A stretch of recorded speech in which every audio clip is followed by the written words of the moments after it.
I remember my graduation day was in 77 because I was raised, like I said, in a real religious family. And my sister graduated in, the year before me. And everybody's school colors that year was red, white, and blue because it was 1976. Centennial. We were formed in 1776. So, and my sister, being as hardcore religious as she wasn't going to wear the school colors. So she ended up getting her graduation in regular dress and that. And everybody thought that was not wearing a robe had something to do with the religion. So the following year, we went back to our regular school colors, which was red and black. And I came up in the full gown and the hat and everything. And everybody applauded crazy. And here's this cartoonist guy who'd always been sequestered. You know, I've always been kind of a loner. And at that point, I had Skill Center Technical School for 3 hours out of the week, or for 3 hours out of the day anyway, during the school year. So I was hardly ever at school. I was at, so nobody, I didn't have a whole lot of friends when I was in high school. And I came up there and got my diploma and everybody applauded like crazy. And I was like, what the heck? What's this all about? What's this all about? Yeah. What are you going on about? Yeah. But I found out later that they thought that was a religious thing, that I was defying my parents and wearing the robe. And it's like, no, it was a red, white, and blue thing that the sister just didn't want to, for whatever religious reasons. Anyway. Yeah. Hey, folks, come on in. We see you out there. It's Sunday morning. We're pre-recorded. That's right. Sorry. No talking about the chat today. I hope you behave yourself. I really do. But we're here for an episode of Sunday Funnies because we don't want to miss a day just because I'm not here. I am out staring at water probably this morning, watching the sunrise over Lake Michigan. Nice. Wow. We are celebrating our anniversary, and that's why I wanted to focus on today's topic of the Rack and the Quest, that great comic rack that we all of us our age, before the direct market, used to know and love, out of the drugstore, the hassles that we had to go through and collect comics. I was real early on as the direct market was forming and Diamond was deciding to be a monopoly. During that period, I started working at a comic shop here. In fact, it's literally within walking distance of my house now. And working in that shop, back then it was mostly us guys, reading those Marvel and DC comics with an occasional alternative or independent book that would come through. And every week I'd have a visit by this lady who would come in and buy a bunch of superhero comics, which back then was literally a unicorn, And she would bring her girlfriend in, and they'd sit there and we'd talk a little bit. And at that point, I was retailing because, what had happened by that point? Tales from the Anniversary, Arrow Comics, first Arrow Comics had folded, and 1987, 89 maybe. Anyway, the two of us started talking. She had a son, I had a daughter, and that were about the same age. We were about 5 years old at that point, and we decided to get them together for a play date. And then we decided to go out before that just to see, just for the two of us. We started feeling that attraction. And our first date was on April 29th of that year. And we went out to see Beetlejuice. Yeah. Together. She was into comics. And I'm like, holy crap, I was never going to get into another relationship again, because my last marriage, she didn't like comics at all. And it was oil and vinegar, the whole relationship. And a few years after that, and a few other, messed up relationships, I was kind of done with the whole thing. And I was just going to concentrate on drawing and selling comics. That's what I was going to do. And she kept coming in every week. We went out to Beetlejuice, and I was moved in within a week. Whoa. And, then, 3 years later to the day, April 29th, we got married. So, wow. And that was Saturday. That was yesterday. This is the April 30th, I believe. Yeah. April 30th, 2023, folks. This is Sunday Funnies. We're going to talk about that rack and the Quest, and I'm off on my anniversary, so it's a pre-recorded show. So we're going out to the same hotel that we spent our honeymoon at. Spend a day there and then drive up the West Coast. It's going to be fun. Well, this year, this August 16th marks 50 years since Helen and I met. There you go. Blimey. So hopefully, depending on the dates, obviously, but hopefully we're going to be in New York on that day. Oh man, that'll be great. That'd be And if lovely. we're not, you know, Mhm. it depends when the dates fall and all that. Hopefully you But, are. yeah, but 50 years, and then we were together for 2 years at college, and then we split up, and then I saw a couple of times, and she got married and all that, and we didn't see each other for 25 years. Oh, Didn't speak to each other, didn't see each other. Mhm. I can't speak for Helen, but I thought a lot about her because I didn't want us to split. And I wrote a book, my second published book about Lee Oswald, about the Kennedy assassination. And I'd started researching that particular event when we first started going out. So I eventually got around to getting the book written and published. Mm. And I thought, well, she's got to see it. So I hadn't seen her for 25 years. So I sent it to her mum and dad's home. And then about a month later, I got a call, and it was Helen. Mhm. And she said, do you want to come to a barbecue? And I said, yeah. And I said, when? And she said, now. So I literally put the phone down, got in the car, drove to her mum and dad's house. And as I was walking up the drive, her husband, who I'd seen, not as a husband, but as a boyfriend, you know, later after me, and her dad, they both saw me as I came up the drive. And then I saw her. And if I tell you, I've told her this, I'll tell you, if her dad and her husband hadn't have seen me and known I was there, I would have just turned on my heel and gone. Because it was like bang. 25 years was like bang. And I thought, I'm not going to be able to handle this. But I did. And she was the same. And now we're married. There you go. You see? There you go. So hang in there. Yeah. Yeah. Hey, you never know. You never know. You know? Never I was know. cohabiting with a mad American woman, and By mad, you mean I mean completely off. Crazy. Yeah. Bonkers, Yeah. And this was 1990, but things had not been right for a long time. And I met my wife in 1990, and we went out for a first date in March 13th, 1990. There you go. So I remember that date. I don't remember when I left school, but I do remember that date. Yeah. There you are. Come on in, everybody. It's time for the Sunday Funnies. We're going to run the And opening. she and then found out very quickly, since this is the subject you're on, she found out very quickly that I loved comics, and we'd regularly spend time in Forbidden Planet in London, because we lived in London at the time. So we'd go down the West End quite regularly, and I'd find myself in there buying comics. Brilliant. Yeah, so I think it's where I bought my first Killing Joke. So there you go. we'll get there in a second. Hang on, folks. Here's the opening.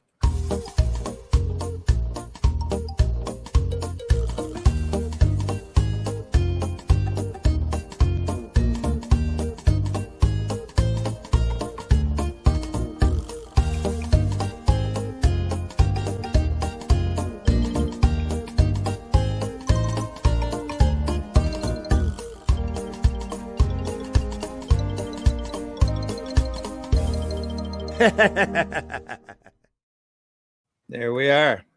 Come on in, everybody. It's Sunday morning. It's Sunday morning. Don't forget, Glenn, it's Sunday morning. It's Yep. It's Sunday morning, Glenn. Sunday morning, Glenn. The 30th, I think, of April. Yes. If you He's say so. double checking his clock. Yes, Yeah. yes, it is. It's the 30th. Yeah. It's the 30th of April. Yeah.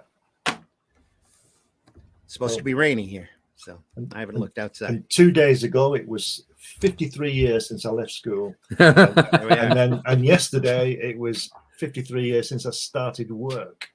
Oh God!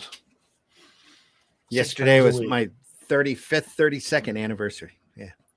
So, there you go. 35th, our first date, 32nd, our actual marriage. And what has this got to do with comic racks? Nothing. It's got everything. I was retailing at the time. And I started retailing because it was a way to make sure that I got to see those comics every Thursday, or I think at that point they were coming out every Thursday. Bought a shop. I didn't buy a shop. I ran a shop for a guy, so I wasn't that rich. Okay. I did have a shop. My first comic shop was back in the late 70s, 78, I believe, late 77, 78, when I got out of high school. I started working in a pinball arcade. Wow. Up here on Miller Road, which is a major thoroughfare for us that has all of the fast food joints and restaurants on it now, and the big shopping mall is on that street. And got a right across from a Kmart. Had a building that we opened, somebody opened an arcade on. We had a side room that was all just junk, and we convinced him, that buddy of mine, Mark, and I were working the shop, and we convinced him to let us clean out that back room, throw in a bunch of racks, find a direct distributor. At that point, it was Big Rapids Distribution up in Big Rapids, Michigan. One of the first three. There was Phil Suling on the East Coast. There was Bud Plant on the West Coast. And then there was Big Rapids. And my connection there was Jim Friel, who ended up working for Bud Plant later. But I called Jim up and said, hey, I got a little arcade here. I want to start putting some comics in.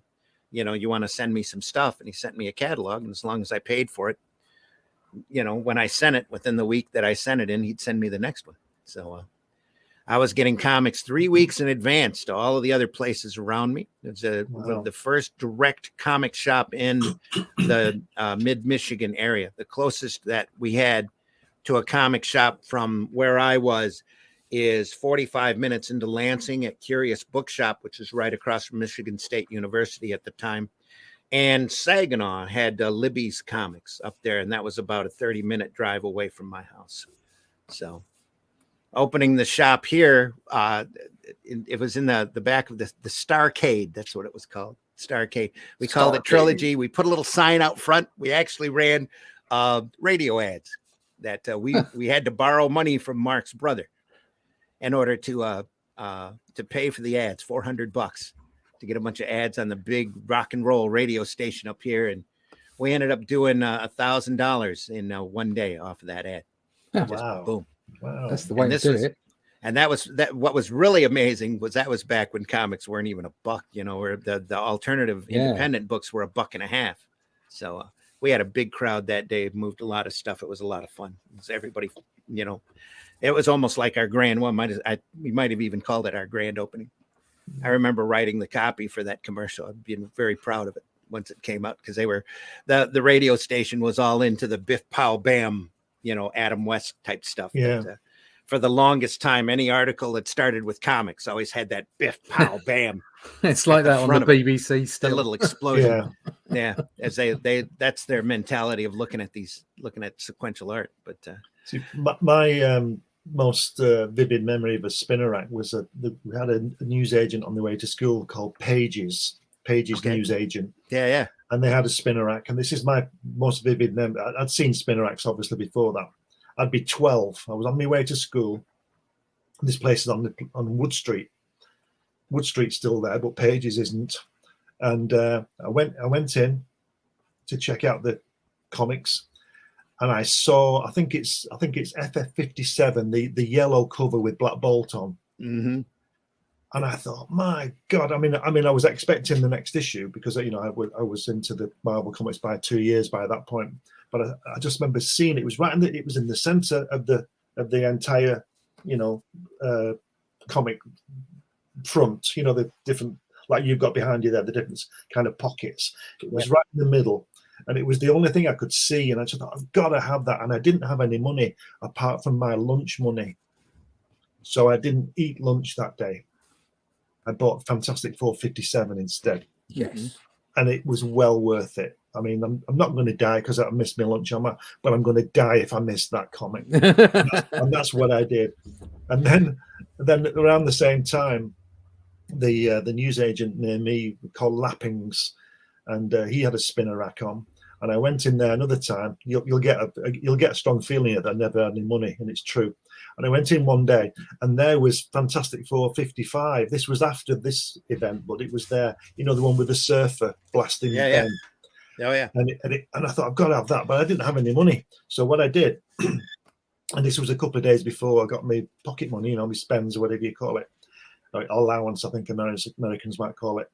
And in those days, there wasn't any spare cash around, and you didn't ask your parents for your spending money. You just waited, So I put it at the back. I got a few of the comics and padded that particular pocket out, and put it at the back of those, and put it on the bottom shelf. Sorry, because nobody looks at the bottom shelf. So I just and then turned it the other way, as if that would work, as if nobody would come in and just have a look at it. But I went back on the Friday when I got my spends, and it was still there. Mm-hmm. Got it. That was mine. Well, the main reason I did that comic shop was in order to hook up with that direct distributor, because I knew he existed. There was another bookstore in the area that used them as well, and only got in a few comics. But they were a newsstand. Actually, they were a bookstore with an adult aisle that went down, and I ended up managing that chain for quite a few years after I got done with my own store, and while I was married for the first time, I ran that chain of bookstores. But anyway, I found that direct distributor because the other guy had gotten books, and when I was in high school, and it was such a great thing because I used to work. I'd go to Skill Center for 3 hours, and then I'd drive to the north side of Flint and work at a hardware store. And then on my way home, I'd stop at that bookstore and have a discussion with the guy there behind the counter. And that's how I ended up getting the direct distributor's name for later. But that really came about because of that quest everywhere in my local area. And I grew up in a small town in the northwest corner of the county from Flint. And I knew every drugstore within a 20-25 mile radius that had a comic rack. Finding a spinner rack like that was gold to me. And you'd go through and dig through those racks. And I have a couple of very fond memories during my upbringing wasn't the best, but my parents would always go out to a campground up in the northern part of Michigan for a week every year in order for my dad apparently to rewind or to unwind or whatever. He used to work in the shop, and up there they would have the convenience stores that would have the same type of spiral racks as we see here that I used to love in the drugstore. And my two most favorite finds, and I think I still have these books in long boxes to this day, is I found a copy when I was way up north in the Upper Peninsula in a little convenience store with a wooden plank floor, that creaked whenever you stepped on it, and that kind of thing. Way in the back of the one of the spiral racks was a copy of Howard the Duck #1. Oh. And that at the time was a golden unicorn, because the distribution on that book, especially in my area, was incredibly sparse, because that was one of the first really hot collector's books. Those are if you found a Howard the Duck #1, let alone finding it in the wild, you needed to buy it, because there wasn't that many printed, and the distributor was hoarding, or whoever, just as the direct market was starting to bud. So that was one of the first really hot books that you couldn't find anywhere. I found one way up north, and I remember it well. And the same convenience store, I'd sneak in and read the comics, because at that point my parents wouldn't let me they'd let me have Howard the Duck, but they wouldn't let me have any superhero books. So in the back, or also in one of those racks, I remember sitting on the floor at the convenience store and reading a copy. I think it was Silver Surfer 18. That was the Surfer, the Kirby book of Surfer bumping into the Inhumans. And I knew who the Surfer was from the Fantastic Four TV show, but I had no idea who the Inhumans were. Wow. And it's like, oh, look at all these, this is insane. This is, all these phenomenally just odd characters that the Surfer was running into. It had a big effect on me when I was a kid. That, and at another campground, I would sneak under a fence, chain link fence, to get to the convenience store. Or it's either that or walk all the way around, and that was almost like a mile walk. But if you wiggled underneath the fence to the convenience store from the campground, just outside the campground, there was another convenience store there with another spiral rack. And I remember finding and buying, I talked my parents into letting me have it, a copy of Shadow #6, Night of the Ninja by William Kaluta, and written by Denny O'Neil. It was a great Shadow story. The Shadow takes on a ninja.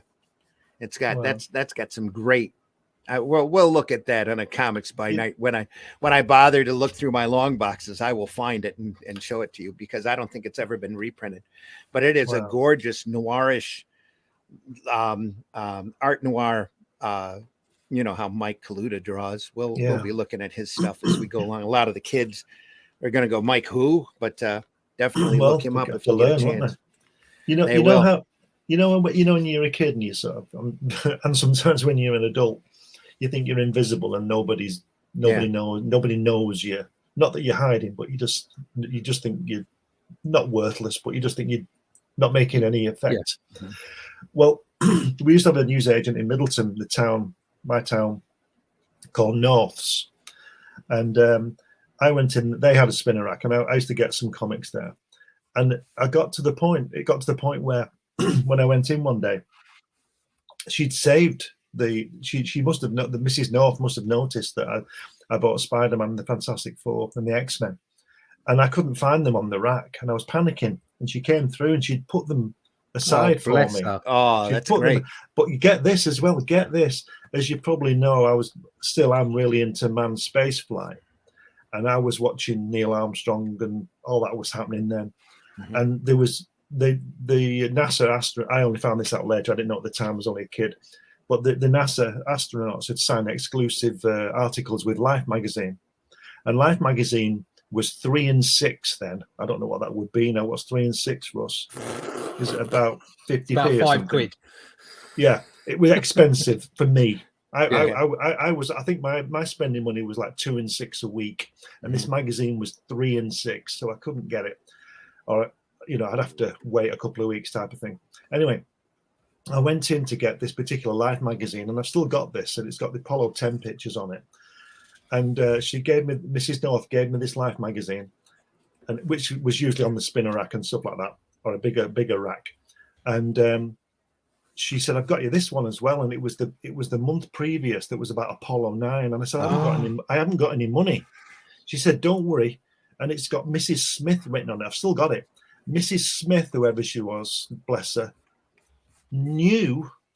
must have been talking to Mrs. North about me, because she got that magazine and she brought it back in for me, and I got it for free. She gave it to me for free. How good is that? So I came home with 2 issues. I got the new one, which was Apollo 10, and the month previous, which was Apollo 9. And Mrs. Smith has got a name written on the top of it.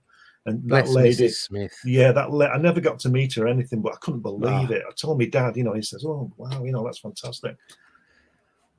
People can be nice. Yeah, but just like I said, I was only 14, and I just think you just think nobody notices you and all this kind of thing, But they must have seen me going in obviously all the time, buying comics and Apollo stuff. It's wonderful. I used to get where I lived. There was in the high street. There was a Martin's newsagent. They don't exist anymore. And newsagents back in the day, they had a lot in them.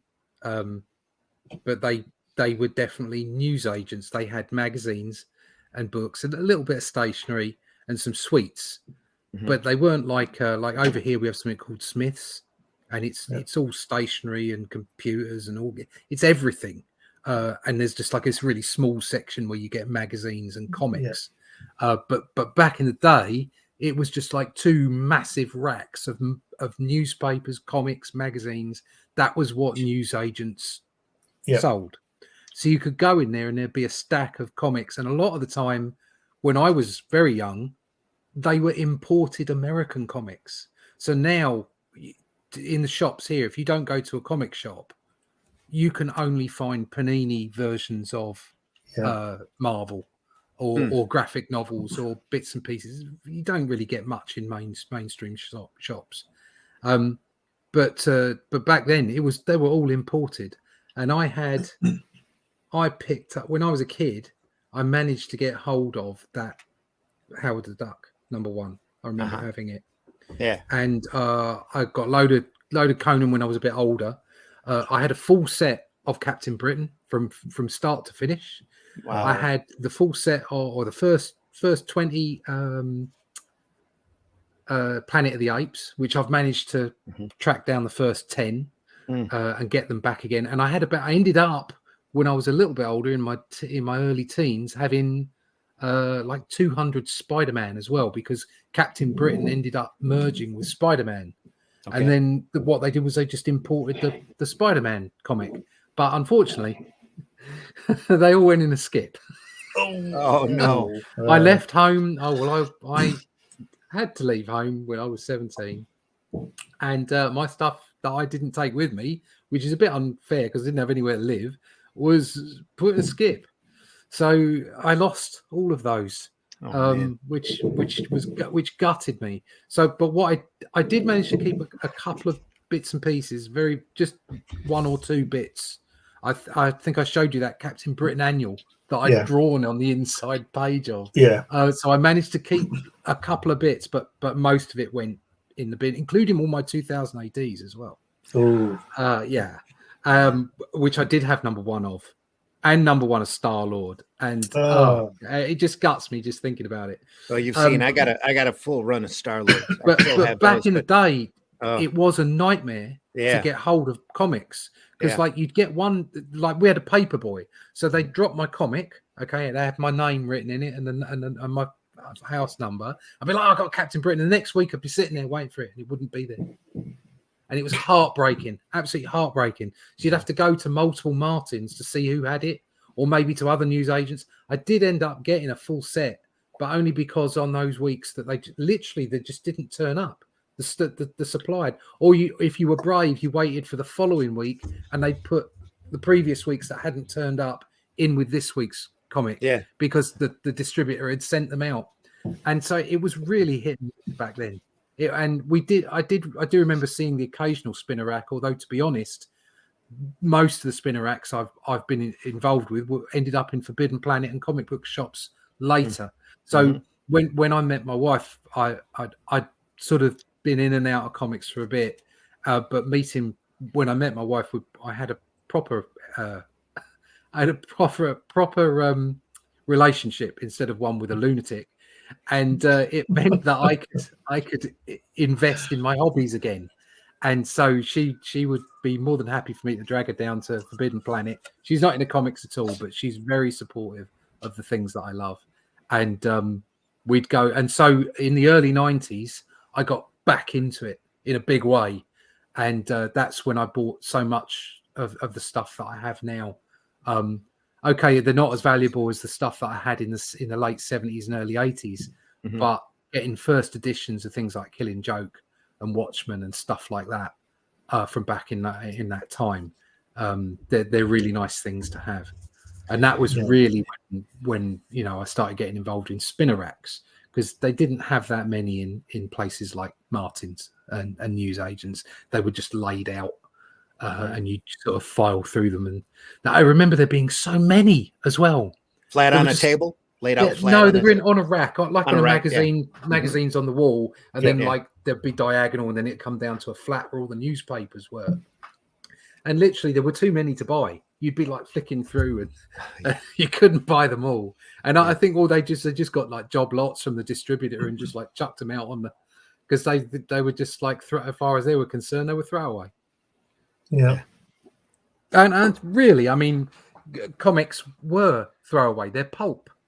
That's why but people didn't get it. That's why they were so valuable in the 90s, because the ones that you were looking at, like the first one of Batman or whatever, it's because nobody kept them. They threw them in the bin once they'd finished with them. But it also created the kind of storytelling as well. And I think so many people miss that core element, that it was pulp, it was serialization, it was fun, and it's become big business now. And unfortunately, the big business aspect of it has actually driven the popularity into the floor. So I said to you last week that in my local Forbidden Planet, there's, I wish it was like that. It's just a load of toys and manga. There's no, and I look at the Fantastic Four ones, and I don't know what's going on. I just don't like them. But it's just a shame that in my collecting time, so to speak, it really has dumbed down sort of thing towards the toys and all that kind of thing. And the games. Well, the market ruined itself. Yes. That you can look at all kinds of different You can look at all kinds of aspects of the market, whether it's from the kind of stories that are produced, the professionalism involved, from the creative aspect, whether it's from business and the way that they brutalize and rape IPs. You can go all the way down to the comic book shops themselves and the way that they're unfairly treated by the distributors and by the publishers, predatory practices like lots and lots of multiple covers and that kind of things. You can look at all kinds of stuff in the industry, but the bottom line is, when you take them off the shelves, people do not buy them. And when we move to a direct market system, we stop putting comics in front of kids' faces. Yep. Now, I'm not saying you should go back to the newsstand and that would solve everything. I'm not saying that. I'm simply just stating the fact. The fact is that if comics are not under the noses of kids every day in bookshops around, and they're going to shops and seeing them, then they don't know they exist. Ergo, they don't buy them. Yep. True. And that's what happened to the comic book industry. Certainly the Western comic book industry, more towards America. That's not to say that people don't still love comics. They do. There's still a massive demand for comics. But the way that the direct market worked, it just meant that they just weren't as obvious anymore. And when things aren't obvious, the demand changes. So and I think some of it, we obviously love the way things used to work. I loved going into news agents and just filing through random comics. But it just doesn't happen that way anymore. And I suppose what you've got to do is you've got to find a way of making the internet, as it were, a shop window where people go looking for comics, like they used to go looking for comics in a news agent in the UK, or a 7-Eleven or whatever it is in the States. Teach your kids how to read comic books. They won't have money for drugs. Yeah, that's exactly it. They will if they've got Amazing Fantasy number 15.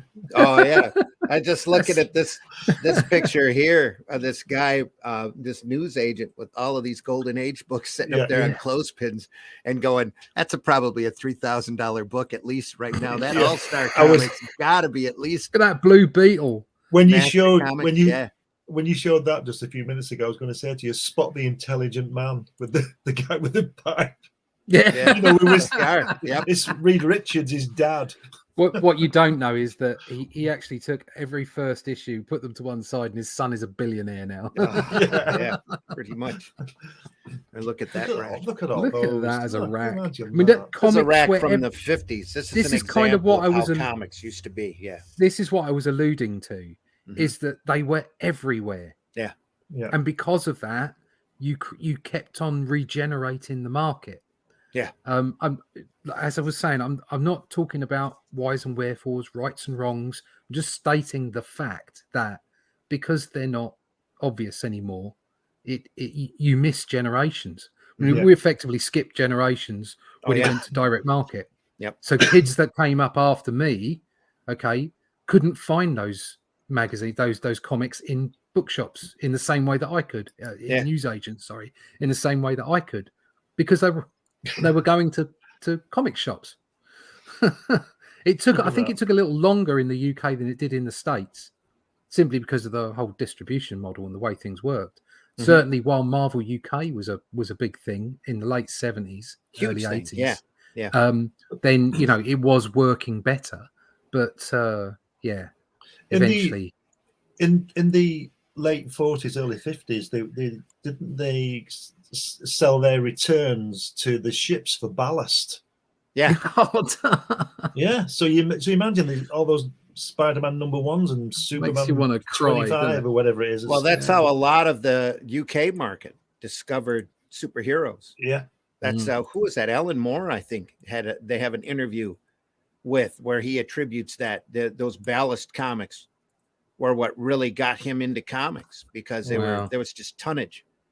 of it that they just stacked. And, Yeah. later on, everything was all up on paper drives. That's why these golden age books are so rare. And then in the 50s, you had all of this hatred for comics, this branding that it was children's literature, the seduction of the innocent, and the Senate hearings and all of that. There were comic burnings out there where families, communities would get together on a Saturday night and have a huge bonfire and throw all their kids' comics into it. Can you imagine reading it? Can you imagine millions burned? Yeah.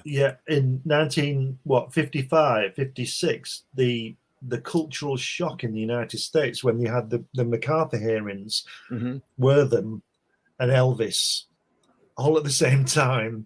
You can understand why the establishment was worried about the kids, can't you? Because we suddenly broke free, didn't we? Well, you had the breaking down of the atomic family too, so there were a lot more at that point. Moms starting to enter the workplace after the war. Yeah, that kind of stuff. They tried to keep the moms as domestic housewives and build your leave it to Beaver family, type of that. Everything on television was all moral and chaste. Mom, dad, 2 kids. I always used to think that everybody in America lived in like a bewitched house where they came through the front door and they were in the lounge. Honey, I'm home. And they all used to come down the stairs, and 2 or 3 steps into the lounge. I used to think everybody that was an American home, Mary Tyler Moore and all that stuff, all those tri-level houses. Yeah. People are just dropping in all the time and causing mayhem. For me in high school, it was always to make the comic rack, though. I got to I learned to drive real quick I used to ride my bike 10, 15 miles to Clio or Birch Run because I knew where the comic racks were. Picked up a Legion of Superheroes. I remember buying Nova number 3, I think 2 or 3. No, number 3, because 2 had the Corruptor in it with at Diamond Head. I think the villain was that Nova was fighting. I bought that up in Birch Run and rode it back on my bicycle. So ran up there and got what I could afford. A lot of biking down dirt roads in kind of a zigzag pattern to get back to my little hometown. But, me and my friend Ray, there was 2 buses to a place called Oldham, which is about 5 miles from us. And on Saturday, we used to get the 403, which was the quick route to Oldham. We'd go to Oldham, we'd go to Oldham Market and buy loads and loads of comics for a penny for one D, not even a P, 1D, which is less. And we buy 20 comics, and we were about 12 years old. We're carrying all these comics through Oldham. Then we used to go to Oldham Athletic and watch the football. And there wasn't very many people there at Oldham Athletic football ground, so we could actually sit on the embankment with these comics next to us, and we'd read the comics, and then the footballers would come out. We'd watch the football. Then at half time, we'd have a pie, and we'd read some more comics. And then we'd watch the second half of the game, and then we'd get the 412, which was the long route round from Oldham to Middleton, so we could go upstairs and sit on top of the bus at the back and spread our comics out on the back seats. Double-decker buses. Double-decker bus, yeah. Wow. Perfect day out. Oh, it was amazing. It was wonderful. It was wonderful. Yeah. Those were the days. Well, with the comics, they became they were all returnable, so they would. In order to return them, the distributor would cut the top third off of the cover and send the cover, the logo, which was always there because you needed to have it within the top third. It's not like today where they can throw the logo anywhere or not even have it at all. But that top third was so important because the distributors would take a razor and cut through that and rip it off of the spine, the top third of the cover, stick it in an envelope, and send it in for returns. Wow. I don't like that whole like Marvel. I haven't bought a lot. I've just seen a lot of recent stuff, but Marvel's insignia and graphics on the front covers seems to be very sort of sparse and loose now. Yeah. Well, they don't have to. They don't have to adhere to that top third because that's not the way they're displayed anymore. But they don't look like comics anymore. No, they don't. To me, they look like any number of other things. I mean, I'm not suggesting comics have to be a certain way, but there is a recognition issue there. Yeah. And I would like comics to look slightly different from, say, the cover of a novella with a painted image on the front. You know, do you know what I mean? I want them to feel different. I think they deserve to feel different. Yeah, the pet peeve of mine at the moment, especially, is these guys who are doing the creators are doing books with completely unreadable logos. Drives me crazy. Yeah. You have to be able to, because back then you had to be able to be seen from a distance. Yeah. So you had to have a logo that you could recognize, that you can read from 10 paces. That's why if you ever see those old Archie comics, you have blocks of primary color sitting there so that they can be seen from a distance. Let me destroy this book while I put it back in the rack. Yes. It's like I got an old example of an old Archie here where you would see, they had to have that top third had to be solid color. By the way, that's got to be the best cover ever, hasn't it? You haven't seen that before. That's the rarest of all of the Archie, Betty, and me's for the obvious reason. Oh, that's just so good. But see, they would take it and cut that right there along that black line, and they'd tear that top logo off and send it in, and then they were supposed to destroy the body of the book, but that's not how it worked. They turned around and found another packager, or they would package them themselves in plastic bags of 5 or 3 to 5 books at a time and send them out to convenience stores and sell them for $0.25, 50 cents. Yeah. So there's all sorts of books that are circulated now that you'll see if ever you're out at a show and you see a book that's got the top third of the cover cut off. That's what it was. That was a returnable book. I wonder if there's somebody out there who remembers cutting the top off Spider-Man #1. And I wonder if there's somebody out there who's got that issue in a plastic bag without the logo on it. Who knows? There are copies out there of it. Yeah. That said, fellas, I've got to drop out. I have to go somewhere. Yeah. Okay. Yeah, I've got to drop out. So I will see you soon. Well, have a great Sunday. Yeah. And have a great Sunday. Enjoy your Sunday. I'll see you later. Glenn, before you leave, tell folks how they can find you. Usual place just to talk to us. Usual places, social media, Facebook, all that kind of thing. In May, you'll be able to pick this up from New Haven Publications. It's in Waterstones and on Amazon. It's the book about my trips to see Jack Kirby at his home many, many moons ago. And following that in the summer will be finally Hatch #2 will be out from New Haven as well, and that'll be in Waterstones. I'm hoping that this book will be in Barnes and Noble soon as well. That's the plan. Let me know. I will. Oh yeah. Are you going to keep that forward in there too? Oh yeah, definitely. Okay. Yeah, it's in there. Yeah, it's in there. Everything. It's just the same. It's been rearranged a bit because of page sizing, but basically it's the same book. But and then I've got some other things coming that I'll be speaking about when I see you guys next. And folks, if you haven't gone over to Amazon, go over to Amazon, look for Comics Unlimited. It's a magazine that Glenn puts together. There are a lot of issues up there. 100-page magazine every few months about articles on comics and artwork and interviews. Number 12 is on Amazon now, and there's interviews with myself and Russ, and there's an article by Randy about Arrow Comics. So yeah, go and check it out. Last 3 or 4 issues, we've been covering the whole history of Arrow, the long, convoluted history of Arrow Comics.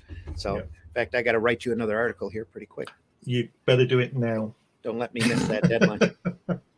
It's on the list. It's on the list. Yeah, like everything else. Yeah, exactly. Right, I'm going. I'll see you later. You take care. Thanks very much. See ya. See you soon. We're at the 43-minute mark, so talk more about this. Now these racks are unicorns. You see them for. No, if you're lucky I went to looking catch for one. Yeah, $1,000. Yeah, and it wasn't even one like yours. It was just a rack. Now you can. They're starting to remake them again for a lot cheaper, but that's not the ones that you want. This one, it was actually in a drugstore. I'd prefer one of those, but I will take a new one simply so that I can put more floppies on. On there. When I was throwing the little one-day shows, I had a dealer friend of mine call me up. It's the same guy who borrowed that Monster Society of Evil book for a few years. before he gave it. I had to remind him to give it back to me. Oh, that book's yours. Anyway, he calls me up and says, "Hey, I have an old spinner rack. Do you want it?" And I went, "Yeah." Because I'm going to have to charge. I said, "Doesn't matter. Just bring it. Just bring Let it. me know, let me know what you want for it, and See, I'll buy it." So. I have. I can. Oh, I don't know. Yeah, you can see. There's my bookshelves there. Yeah. And up there, not there. Oh, it's in the next one. You can't see over in that middle shelf by Batman. Okay. That's all floppies. All right. So that would be better served if I could put more graphic novels in there. I got my a few floppies should come out into a rack. I got a few long boxes here, but the entire wall over on the far side of my basement is luckily up on pallets as well. Are all long boxes, but most of those are the wife's. So she collected all the. I see. So you've got like two things amalgamated, so into one big one. I've got maybe 6 long boxes here, maybe 7 at this point, but she's got about 50 over there. She's got probably another 4 up in her room that we just haven't brought down yet. There's still series. She still follows Buffy and Spike and Angel, that kind of stuff. Some of the Dark Horse books.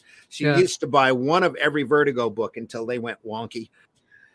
Karen Berger left and things just went gone now. Straight. Yeah, they're gone now, long gone. But anyway, I've got bookcases back in that corner and in this corner, and I have an entire the room here behind the door that used to be the canning room that runs under the stairs. That's all paperbacks. That's all paperback books. Good Lord. I shut my tablet off when I set my camera back up. Anyway, that's all paperback books, VHS tapes, CDs. Still, the wife recorded every episode of Dark Shadows when it was on Sci-Fi Channel because she's that big of a fan. And then now nobody watches VHS tapes anymore. You know? No. Upstairs, we've got all the DVDs, which we had another fast collection of. Get your physical media, guys. They change out, because you never know how that streaming's going to end up. Just look at every day Disney is going. That streaming service can end tomorrow, just like HBO Max, and it's all just a mess while isn't it lasts. Yep. The streaming service thing is just they all decided, look what Netflix is doing. Let's all jump in so we can make more money, and all they're doing is it's the same. It's worse than having cable, I presume, in America. Yeah. It's more expensive if you get everything. So what they've done is they've just whereas you could go to cable and there'd be a few channels and you could get maybe a film on any channel. Mm-hmm. Now you've got to buy all the different streaming. Yeah. No, I'm not interested. That can shut off in a heartbeat. Exactly. I've got decide to stop streaming and then you got nothing. I've got Netflix for the kids, and Thomas, he's my son. He's autistic, so there's certain things that he really wants to watch, and so unfortunately, some of those are on Disney. Mm-hmm. So he's got the Disney. I got him Disney Plus, but I personally wouldn't buy it. I probably wouldn't get Netflix either. Amazon Prime is great because from a business perspective, I get post all the time. I get stuff from Amazon for, like ink and paper and all kinds of stuff. So it makes sense to have the Prime. Yeah. And it comes with the movie service and there's some half decent stuff on there. But again, I don't know that if I wasn't using the postage, you ordering from them because of work, I don't think I'd have that either. Yeah. So, but then I don't watch a huge amount of TV. Well, from my viewpoint, the best channel out there that you have to pay for, because there's a lot of side streaming. If you get a Fire Stick, which is what we have here, there's a couple of like Crackle and Tubi and Pluto that just play entire channels of old stuff. Yeah. Right. Tubi, yeah. TUBI. Yeah. They have like an Adams. Yeah. They have like an Adams Family channel that runs the Adams Family show 24/7. Oh, right. Okay. So you can turn it over and see the old black and white half hour, and it's the whole run. Most of the time, it's in order all the way through, or all of the just old odd movies or grindhouse films or whatever. That's part of the service of having the Fire Stick. That's tied in through Prime as well. But if a streaming service here for me would be HBO Max, because it's got all the HBO shows. It's got the Cartoon Network shows. We It's can't got, get HBO Max. It's got entire hubs. They have a DC Yeah. hub that has all the DC animated in there. All of That would be the one that we'd choose as well. yeah. But we've spoken about that, me and my son, and that would be the one we get. But you can't get that over here. Plus, they have a Studio Ghibli hub that has all of the Studio Ghibli films on it, All right. and Turner Classic Movies, which kept me alive when I was recovering from COVID and not wanting to watch pizza commercials every 5 minutes. When I did get to see every Golden Age Christmas movie that you can imagine, though, some multiple times. So. When we first over here, we had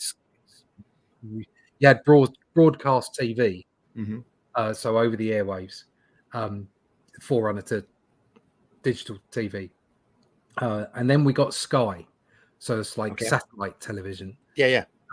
And when that first started going, sort of early 90s, maybe into 2000s, you had channels like Bravo that would play old stuff on there all the time. And that was back when Bravo ran quality television too. Yeah, I mean, they played old Broadway plays, stage plays. Yeah. They had inside the actor's studio, which I would love to watch. Yes. Anyway. Also, you used to get the Sci-Fi Channel. Yeah. Back when it was free. Yeah. And that used to have loads of old stuff on it. And it was oddball old stuff too. Yeah. I think there are a couple of CBS run channels on Freeview over here currently. Okay. I can't remember what they call it. It might be Blaze or something like that. But basically where they run Star Trek. Over here, Blaze is a political channel. I know, no, it's not. Yeah. It's not that channel. No. There's a. You have Star Trek channels here. We have what's happened lately is our local network, our local network feeds. The guys who run the ABC and the NBC CBS franchises here have started sub channels that have older reruns in it. Right. It's one of the big channels right now that's like that franchises out to these local channels that are able to sub broadcast it on like a lower frequency is Me TV, ME, right? ME TV that has old westerns, old usually better quality 60s shows. Perry Mason, they run 11 o'clock at night with Raymond Burr and the old Perry Mason shows. They run MASH and Hogan's Heroes. MASH, every Saturday they have a science fiction section in the evening where they run a Wonder Woman, Linda Carter, a Hulk, Lou Ferrigno, original Star Trek that's been remastered, Lost in Space, Time Tunnel, Land of the Giants. And in the middle of all that, they have a horror host named Sven Gulli who comes out and narrates a 50s or 60s old movie and has his own little spots in the middle of it. That is it's amazing. So I was really happy to find out that I've got that on my basic cable station here. It's this old nostalgia stuff that's just phenomenal, Not just for the nostalgia, but a lot of that stuff holds up. They run old Twilight Zones and Outer Limits and that kind of stuff as well.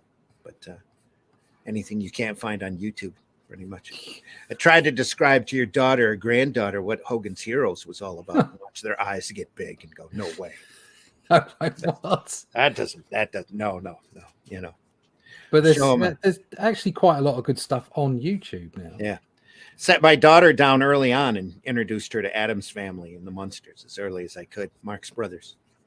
And she's got a fondness for that. She's just reaching her mid 30s now. So yeah, right. It's going to hopefully raise her kids on the same stuff just to give her a quality.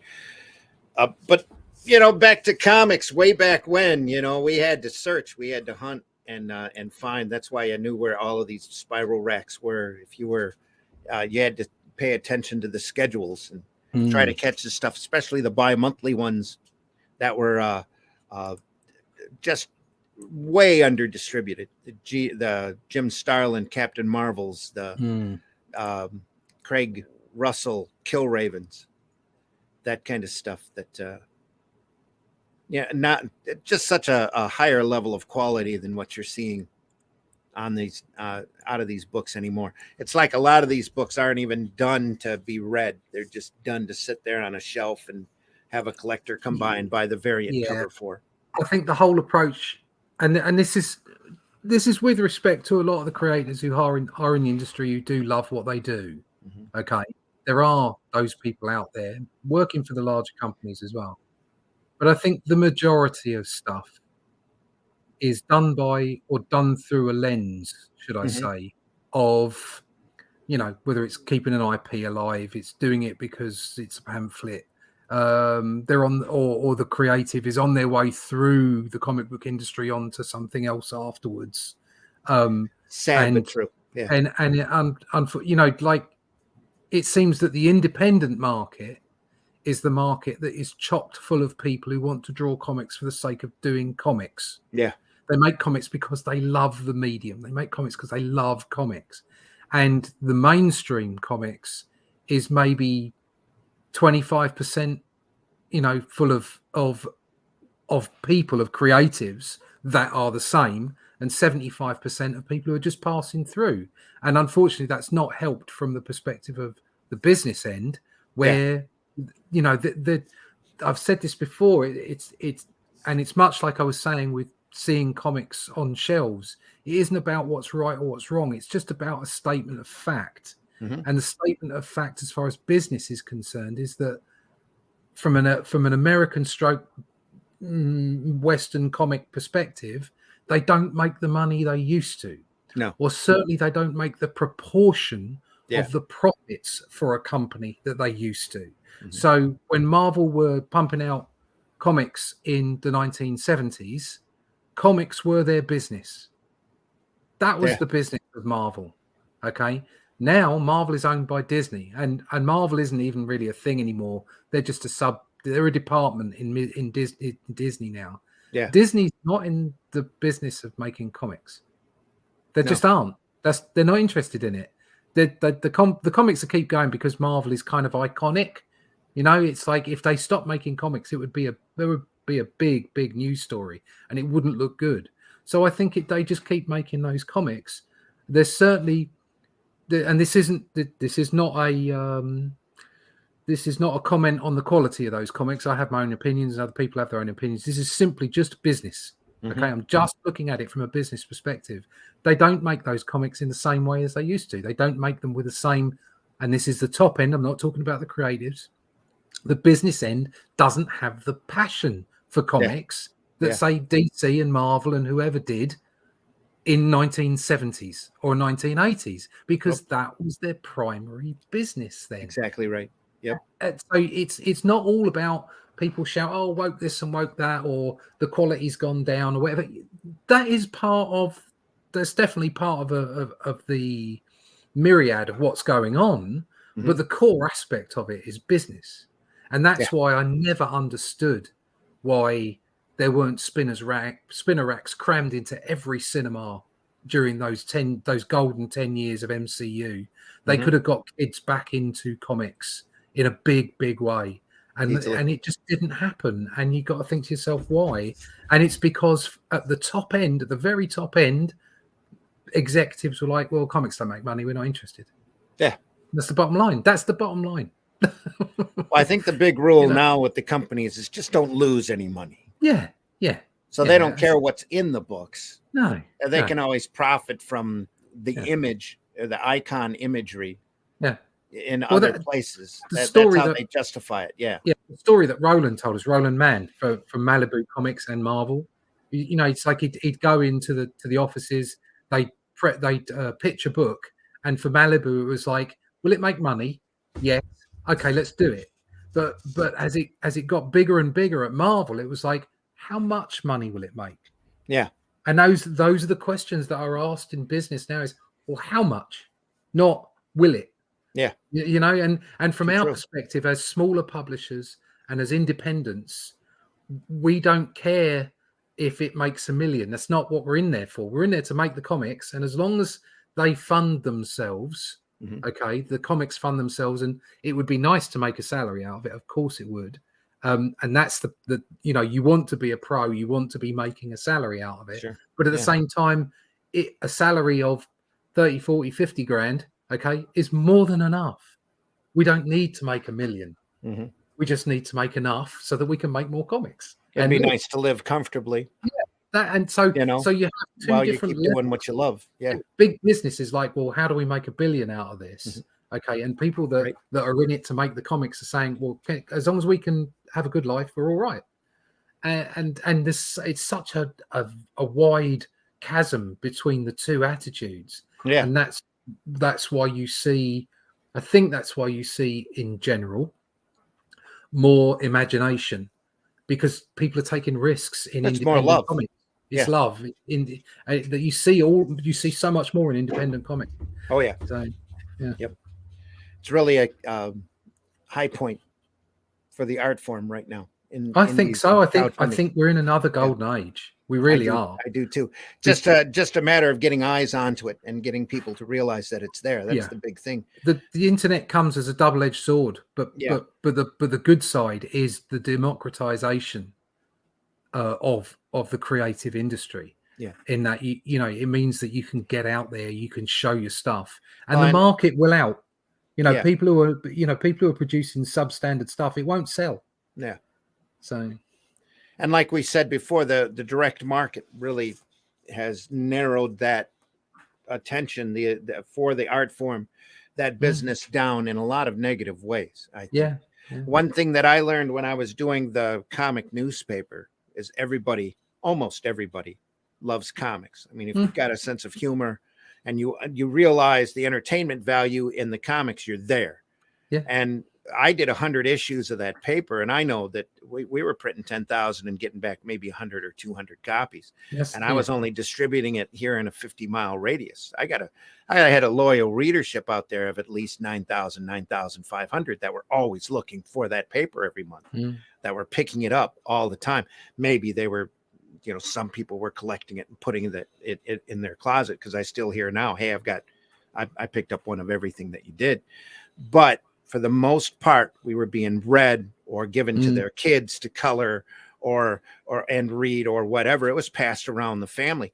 That it was because the newspaper was accessible, and it took 6 months. It took a year to really catch on. Accessibility is the word. It's the key. Yeah, it's key. I was saying about putting them on the shelves. We were read when we were out. I had people of all ages coming up or walking through the show, or who when they found out who I was, went, I read that paper, I read this, or I read that. And it always surprised me who was reading what. The older people were reading the newer strips and just loving it. That's why I loved running James Bond and Flash Gordon and Prince Valiant through that paper, because most of these people were reading it for the very first time. Yeah, and had no idea who even these icons were. No, well, until just a few years ago, I didn't have any idea about Prince Valiant, or any of that stuff. And I've been educated. There's no doubt about that. And it's made me see things so differently. It's made me see the art differently, the business differently. But I think, unfortunately, we're over the last 5 to 10 years, kind of like there's been this cultural chaos, if you like. There's been a real sort of, it's been mixing up, and there's so many of the larger companies and so many of the institutions look down upon the past as if it's a dirty, horrible thing that should never be spoken of, instead of looking at it as a learning vehicle, celebrating the good things about it and all that kind of stuff. So they don't want that, because a lot of that encourages free thinking and individuality. They can't have that. This is new product, like new product, wait for next new product. And it's so once we get over that, which we will, because these things come in waves, I think we'll see more reprinting, especially if I hope so. If, for instance, we've been talking about, I mentioned that I think a lot of this is down to business. Okay. Well, if business reduces because we're in a slump, okay, or because whatever reason the audience isn't there, and you have to find ways of bringing audiences back and winning over people again, then the way to do that is to use tried and tested material. Yeah. And it could be that you could see in 10 years' time, maybe less, of reprints coming back in a big way because they're cheap to produce. They're easy to distribute. Okay. And people will buy them because they're cheap. Okay. And you can generate, like, stack them high, sell them cheap, you know? Yeah. And the entertainment value is unbelievable there. I was reprinting strips like Mutt and Jeff from the 1920s. Yeah. And having people coming at me like it was a fresh strip, even though these guys were dressed funny, they were driving Model Ts.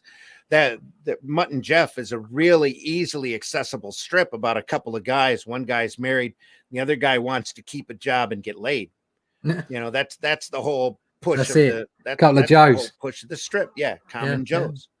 But but the humor in those strips are evergreen. Yeah, just like picking up a Calvin and Hobbes or the Peanut strip today. There's so much, profoundly just evergreen entertainment there that it's ridiculous.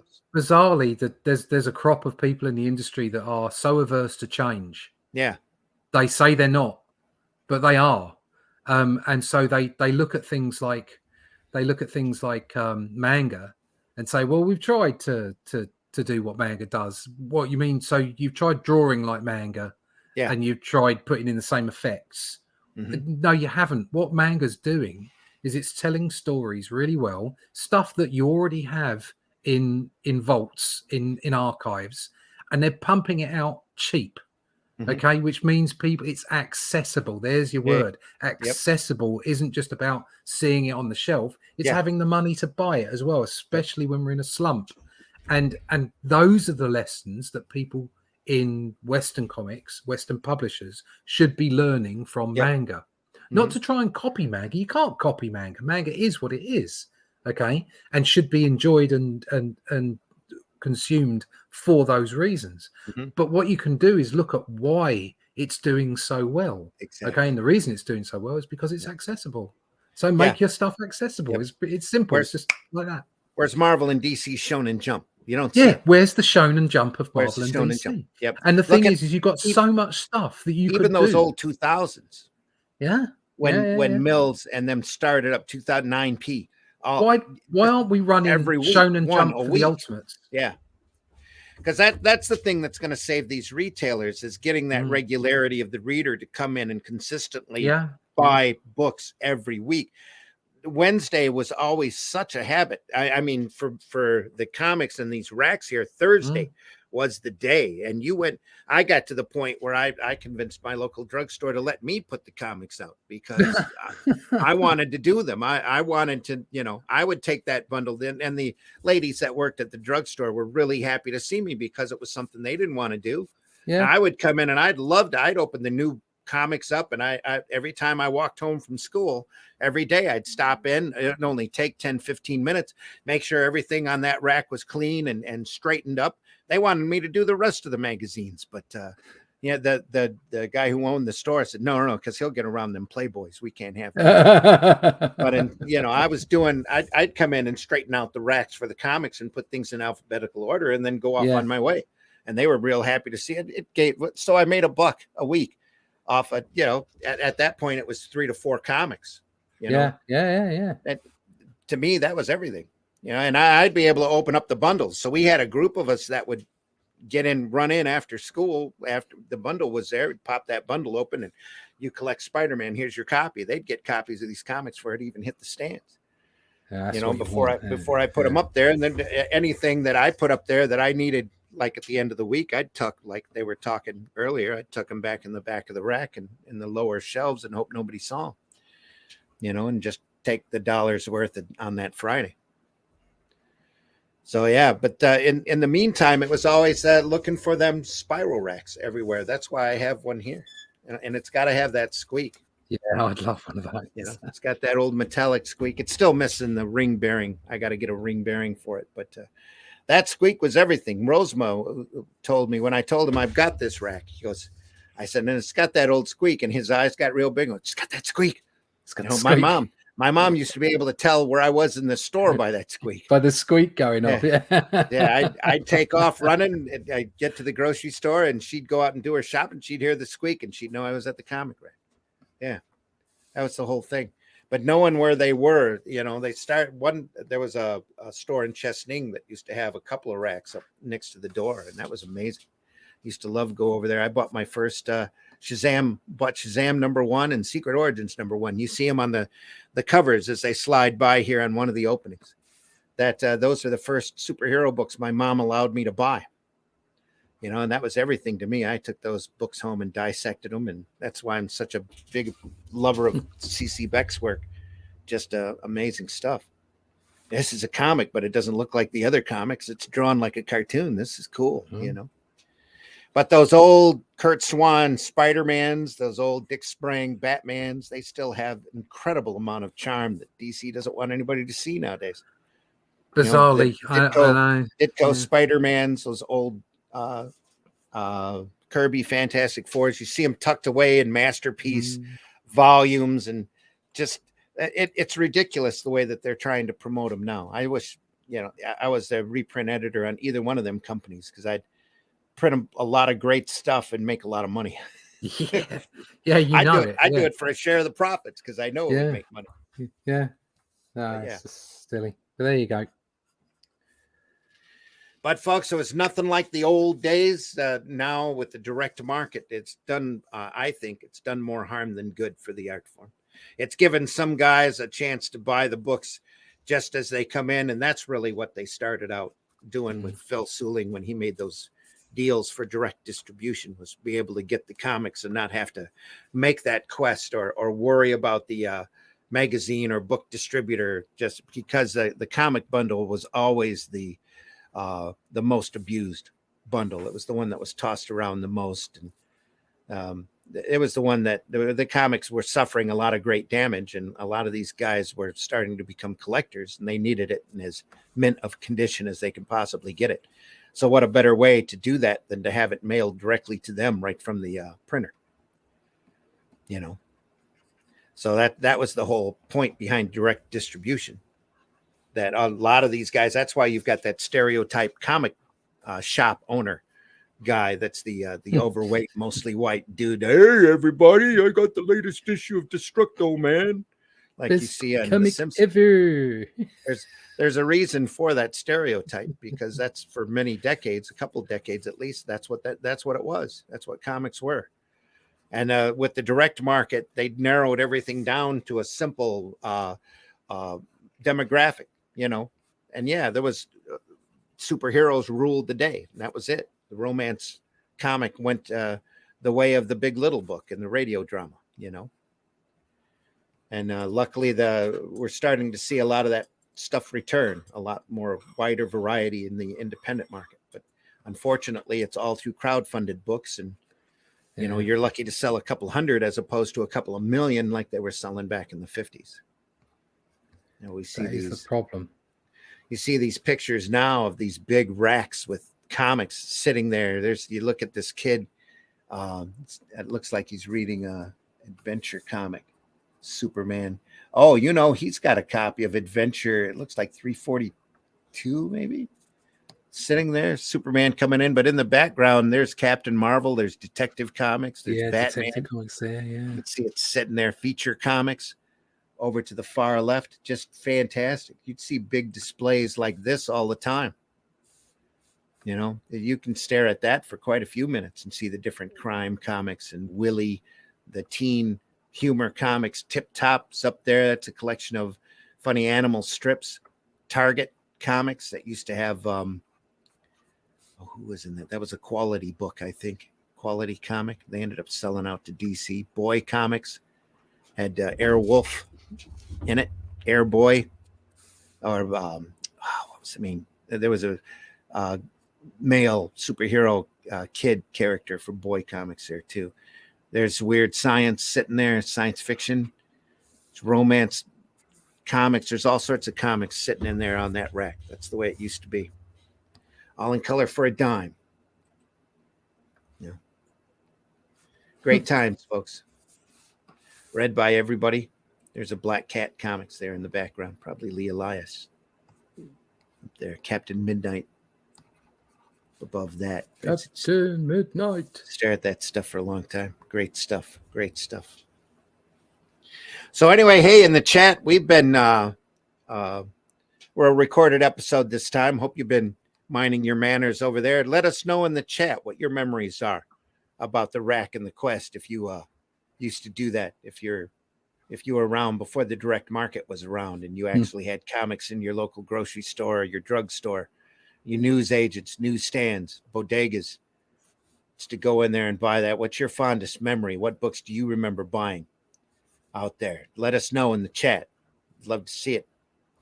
Love to see it. Or leave a comment here down below on the YouTube channel. Let us know what you were into. If you had a rough time finding the latest issue of Captain Marvel by Jim Starlin, because it was, or Adam Warlock, for that matter. God, I had those as well. Were impossible to find back then. I was a big fan of Killraven. Loved Killraven. I had Killraven comics as well. They imported those. Oh dear, the comics I had when I was a kid. Yeah, exactly. This makes me sob. I'll come off here afterwards and I'll have a good sob. It's part of the fun of Sunday Funnies, though. Is that nostalgia? Remember it. Right. Is that us done? So anyway, folks, we hope you had a good time. Yeah. We're barely over an hour here, but we're going to cut it a little short because we're all tired, and it's a self-recorded. Got work program. To do. I've got work to do too, so got to do a little bit before I leave. I've got some Cybermen on the board. There you go. There you are. Cybermen. Nothing you dare show, but yeah. What the hell? You can't really see what's going on. It's just Cybermen. Where are we? There you go. Put that up there. Boom. There you are. It's just the sketching. It's not the cool. It's not the final thing. Yeah. The final pages are more like this. Ah, man. So I won't show what's going on. I'll just show just show a Cyberman. Cyber person. There you go. So yeah, that's enough of that. Just like Iron Man. Anyway. Russ, tell folks how they can find you. Yeah, you can find me at russleach.com. You can find me in the pages of Hero Time Presents Batman at the moment in UK and Europe. As you can see, I'll be back in the pages of Doctor Who magazine soon as well. You can buy my book, Only Death Can Save Us, over at my website. You can sign up and follow me on Instagram. Put a piece of art up there every day, either archive or brand new work. And also, if you want to find out about more stuff that I'm doing, there's some great stuff in the pipeline. You can sign up to my email list. You can find all those connections, all those links, all the stuff to my social medias, the usual places, over at russleach.com. Cool. And folks, I've been your host, Randy Zimmerman. You can find some of my work over at arrowcomics.store. You can also, if you go up on Amazon and look under War of the Worlds Infestation, you can find a series that I wrote that Caliber currently prints. That's about the Martians invading the Earth 100 years after their first attempt and almost succeeding. They're back to finish the job. They've cured their little bacterial problems. If you go over to it's an actual war this time. If you go over to arrowcomics.store, you can pick up books like Herobot Zero, which I wholeheartedly recommend and did the majority of the work of. That's a 3-foot-tall giant robot defending his city from large monsters, as long as he can do it on the clock and get time and a half for hazard pay and overtime. Also, Calico, a Shard, is available over there as well. Let me enlarge myself here so that you can see that. That's a fantasy book that I've created with artwork by C. Michael Lanning. We hope C. Michael's well on the mend at this point. We'll see. And getting better real soon. Paragon, which is a superhero story that I'm especially proud of. It's got a nice twist ending to it that you may not be expecting, but it's available over at arrowcomics.store. It's part of Arrow Bundle number 1. If you go over there and buy that, you can also get a little taste of Only Death Can Save Us. And also Herobot Zero number 2 is available over there as well as part of bundle number 2. And also part of bundle number 2 is a copy of The Fool, which we currently have a campaign for over at fundmycomic.com. Here's a quick video of that, just so you know what we're talking about. Arrow Comics is proud to present to you the fast-paced vigilante justice as only what is this guy dressed as? This is The Fool. This is The Fool from Arrow Comics, with great artwork by Chris Tyson, colors by Patrick Gamma, written and created by Randy Zimmerman. This guy runs around the city using practical joke weapons to fight crime, and the cops just want to get him off the street before he hurts somebody. You need to read this book. Available in its own individual campaign or part of Arrow Bundle number 2. Arrow Bundle number 1 is also available with the Fool campaign over at fundmycomic.com. Check it out. Just go over to fundmycomic.com right now and take a look at the variety of books that are over there. There's more campaigns being added every day. So, and there's a lot of great work showing up over there, the Buckler, and you're going to see a lot more, even with names that you'll recognize. But there's a lot of very big quality work over there, and I can't recommend that to you enough to go over there and shop. It's meant to be set up like a store almost, where you can go in, and soon there'll be a shopping cart feature added where you can add multiple books, so you don't have to buy them one campaign at a time. Just very different from what you see on the other crowdfunding platforms. It's going to be a proper virtual comic book shop, which is what we've all been waiting for, to be honest. That's the idea. Yeah. And you can go in there and buy entire sets of physical books to keep and collect, as well as trades, RPGs, miniatures, genre-related toys are all going to be available over there at fundmycomic.com. So, folks, thanks. Hope you enjoyed yourself. Sorry, we're a little short this week. Next time we'll get longer winded, I'm sure, and cover another great subject. Starting this Friday at Comics by Night, we're going to start looking at The Watchmen. Ooh. So I don't know how long that's going to take, but we'll see. And we are going to take our time and probably go through it panel by panel with multiple books and reference material. So it's going to be a lot of fun.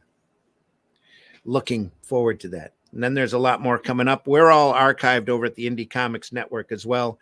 There's a lot of episodes of over a year's worth now, episodes of Sunday Funnies over there, and multiple episodes of Comics by Night. If you haven't seen the 3 episodes we did on Steranko, or the 3 episodes we did on Burns Elsewhere books, or the multiple episodes of Walter Simonson's work that we've done, we totally recommend you going over there and enjoying that, especially if you love this market and you love this art form as much as we do. We hope you will be highly entertained, not just by us, but by the work that's on display. So in the meantime, folks, take care. Have a great week. Remember to go visit your retailer and look through those boxes, especially the ones closest to the floor. There's a lot of stock there. Your retailer will probably be happy to sell to you, maybe even at a discount if you ask nicely enough.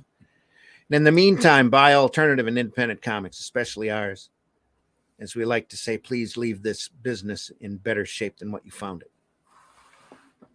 So, and if you love comics, tell everybody that you love comics. Yes. This isn't anything that you need to be ashamed of.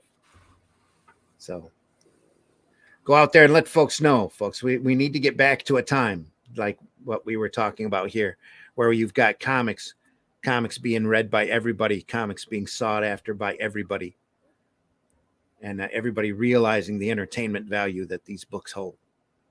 So can't get enough of that. That's why I love collecting pictures like this. It's just great. Great to see. Millions. They used to sell millions. Captain Marvel Adventures would move through 4 million copies. I think Crime Does Not Pay got as high as, I think it's 4.5 or 6 million. Good Lord. There for a while during the early 50s. Then the Comic Code Authority came in, and that's a whole nother story. Still working on that history book. That's on my list.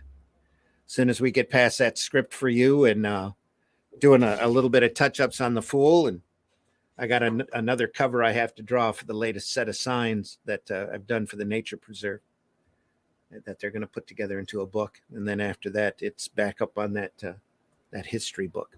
So we'll see how soon we can get that done. Folks, take care again. We'll see you soon. Those And are done, yeah. have a great week. In the immortal words of Meatball doesn't work that way. So, we'll see everybody soon. Laters. Take care. He said, scrolling down to the proper video. Not that one. It's this one. Take care, everybody.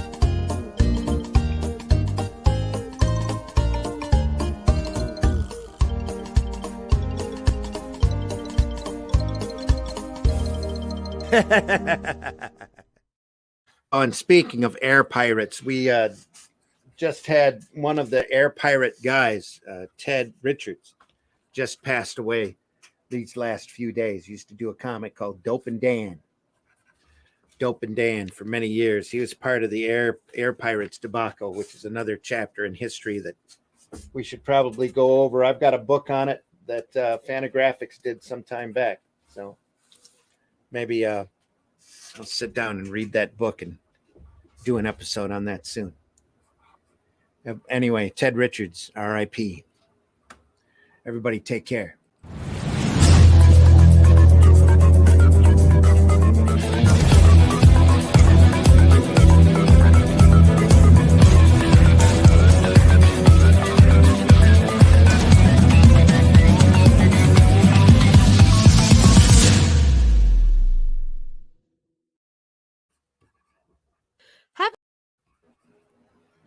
Keep hitting the button. It doesn't go through. Here we go again.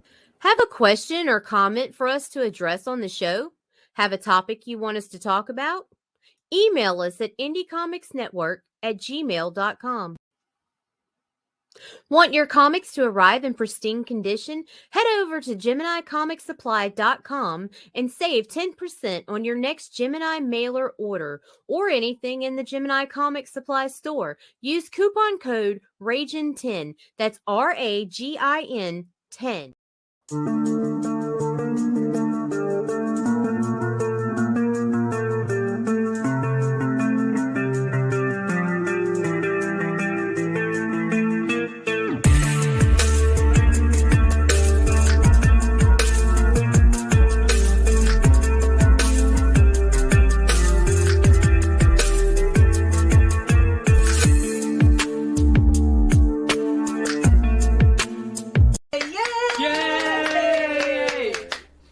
What you've accomplished. Can't nobody tell me nothing. Hey, everybody, we're all gonna get laid.